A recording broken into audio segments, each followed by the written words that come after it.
Imagine stepping back in time, nearly 2,000 years ago. You are walking on wide, stone-paved streets. All around you are grand public buildings, busy markets, and comfortable houses. This isn't a dream.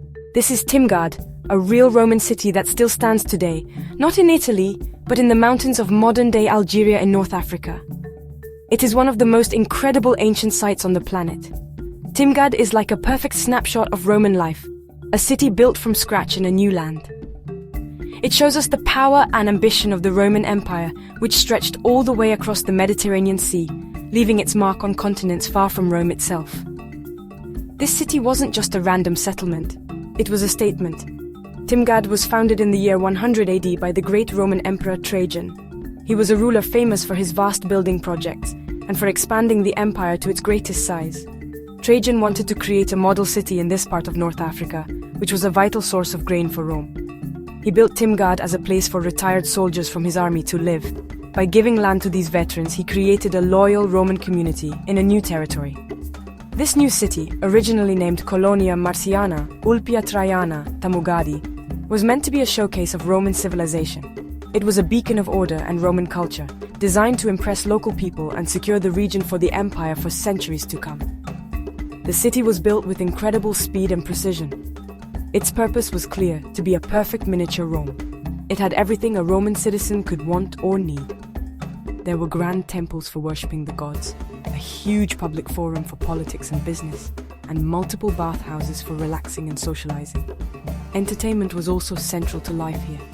A massive theater provided plays and performances for thousands of spectators, and a beautiful library offered a quiet space for reading and study.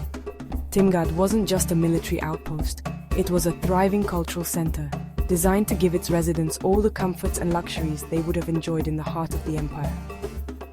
What makes Timgad so astonishing is how complete it is.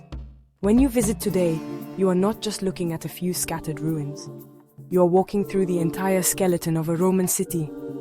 The street plan is still perfectly clear, and the foundations of almost every building are still in place.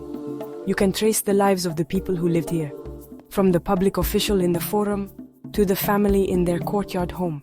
It's a ghost town, but one where the ghosts feel very close. The sheer scale and preservation of Timgad offer a unique window into the Roman world, allowing us to understand their daily lives in a way few other places can. The genius of Timgad begins with its layout. The Romans were master city planners, and Timgad is the ultimate example of their skill. They built the city like a perfect chessboard, using a strict grid system. Two main roads crossed at the very center. One road, called the decumanus maximus, ran from east to west. The other, the cardo maximus, ran from north to south. All the other streets branched off from these two main arteries, creating neat square city blocks called insulae. This rigid, organized plan meant the city was easy to navigate and every part of it was well connected. The entire settlement was originally enclosed by a defensive wall, a symbol of Roman order in a wild landscape. As you walk along these ancient streets, you can still see the ruts worn into the stone by thousands of chariot wheels. It's easy to imagine the noise and bustle of daily life. At the heart of the city, where the cardo and decumanus met, was the forum. This was the city's main public square, a large open space surrounded by the most important buildings. Here, you would find the basilica, which served as the law court and business hall, and the Capitolium, the main temple dedicated to the Roman gods Jupiter, Juno, and Minerva. The forum was the vibrant center of Timgad's political, social, and religious life, where citizens gathered to trade, debate, and worship. One of the most impressive structures that still greets visitors is the magnificent triumphal arch, often called the Arch of Trajan. This grand gateway marked the western entrance to the original city and stands as a proud monument to its founder. Further inside, the city's cultural heart beats in its theater and library. The theater could seat around 3,500 people, a huge number for a new colonial city, showing just how important entertainment was. Nearby, the public library was a gift from a wealthy citizen. Its walls still have niches where scrolls were once stored, a rare and precious reminder that knowledge and literature were valued even on the frontiers of the empire. Of course, no Roman city was complete without its public baths, and Timgad had at least a dozen of them. These were not just places to get clean. They were complex social hubs with hot rooms, cold pools, exercise yards, and spaces for meeting friends. The Romans were also brilliant engineers. They built a sophisticated aqueduct system to bring fresh water to the city from mountains several kilometers away. This water supplied the baths, public fountains, and private homes. They also constructed an underground sewage system to keep the city clean and hygienic. The floors of the wealthiest homes were often decorated with beautiful mosaics, intricate pictures made from tiny colored stones, showing that art and luxury were part of life here too. So why is Timgad in such incredible condition today? Unlike other Roman cities that were slowly built over or destroyed through the centuries, Timgad had a very different fate. After the fall of the Roman Empire, the city faced a series of challenges. It was attacked by local Berber tribes in the 5th century and later damaged by an earthquake. The city's population declined, and its grand buildings began to fall into disrepair. For a time, it was revived as a Christian center, but by the 7th century, following the Arab invasions of North Africa, the city was completely abandoned. Its residents left, and Timgad was left empty, a ghost town on the edge of the desert. What happened next is the secret to its amazing preservation. Over the following 1,000 years, the relentless winds of the Sahara Desert slowly blew sand over the abandoned city. Inch by inch, year by year, the sand covered the streets, the walls, and the fallen columns. This thick blanket of sand acted like a protective cocoon. It shielded the city from the harsh weather, preventing the stone from eroding away. It also hid the city from view, protecting it from people who might have come to take its stones to build new towns. Timgad simply disappeared from sight and from memory, sleeping undisturbed beneath the dunes for over a millennium. The city remained hidden until it was rediscovered by a Scottish explorer named James Bruce in 1765. However, it wasn't until 1881 that French archaeologists began the serious work of excavation. As they cleared away the sand, an entire Roman city emerged, almost perfectly intact. They found the forum, the theater, the arch, and the outlines of hundreds of homes, all laid out just as the Romans had left them. The dry climate of the region had also helped preserve the site. Because there is very little rainfall and humidity, the stone and even some organic materials have survived in a remarkable state.